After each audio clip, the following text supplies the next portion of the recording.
moving the sweet spot behind us in the downswing is the most powerful move you can make, and it's the move most elite ball strikers do. Let's share with you a very simple way of you being able to produce that consistently to play better golf. So what we're looking for today is getting the center of the mass here to work behind the hands on the way down and to get the club in a strong position.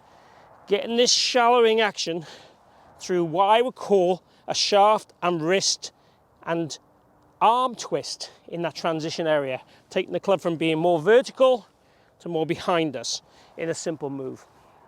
That's what we're trying to do today in the swing.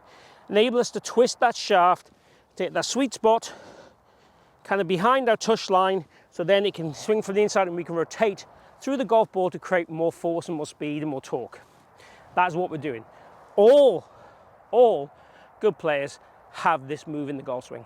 To start with, I want to share with you something that works with my students in the studio. I'm using a teaching aid on the club here just so it's more visual for the video, but generally I will use a tee, and I'll tape a tee to the shaft in this line kind of location, so kind of about halfway down the shaft. The fat part of the tee I have facing target, like I have this golf ball. The idea now in this is it's purely visual, so as we swing back, this is kind of in line with the hands, then I try and move it behind the hands, and I try and get that golf ball to face more to the ground, and then that golf ball to face more towards my golf bag. So that gets the club face shallow and strong, and then pointing towards my golf bag gives me the correct rotation to release the club the right way, to be able to keep that club face square, to deliver that club and path from a kind of strong position, like a neutral or an inside position with the club faces closing, to hit straight shots or draw shots. So initially I want you to do is put the tee on the shaft and then make some small swings where you feel that tee moves. Initially a couple of rehearsals, then try it with a golf ball. And you'll start to see that kind of draw shape. And what we almost want to do is try and hit big draws and then scale it back to a more natural shot. But we want to feel we're getting that shallowing and that closing and that inside approach to hit those draw shots at will and then build up to your full speed, full power. Now you can build up to full speed, full power with the tee on or trailing aid. My golf ball's gone missing, but you can do that.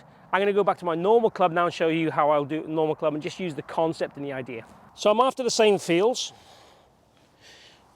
How did it make me feel in terms of my arms and wrists and the shaft? And again, you can do it one-handed. Manipulate the arm, manipulate the wrist, manipulate the shaft a little bit more to feel that even more so. And then build up to a fuller swing.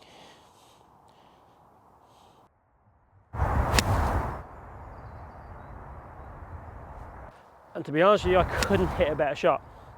That was absolutely pure, flushed, tiny, tiny draw, and it felt effortless. It's the key thing. So that's definitely would be up there with one of the longest shots I've hit today, and it certainly felt, you know, roomy, effortless, and easy. So, you know, we want to take that home. This really does make a difference and really does work with all the students I work with it on. It helps them shallow the club straight away. What we tend to see with most golfers is when they swing down, the center of mass gets in line too quick and then overtakes. We would never want the center of mass going outside the hands until the club is past parallel to the ground. Obviously it has to eventually work out there, but the feeling is also trying to keep it behind there as long as you can to make this work. So the average golfer, we will see kind of that kind of look where the mass goes that way and we'll hit pull shots and slice shots. That is very normal. And again, most players, if we can encourage them to be from this inside and then release the club correctly, not flip at it, you will play the best golf of your life. So what I'd encourage you to do is on the golf course, make practice swings and rehearsal swings where you really exaggerate this feel and then go ahead with a simple concept of maybe just trying to feel, okay, I'm going to let that club work behind the hands on the way down and commit to the shot so you play great golf. And shallow the club the right way. Making the sweet spot behind us as much as we can creates the most natural forces and torques and speed in the golf swing, so you get to play your most effortless version of you. Give it a go and let me know how you get on.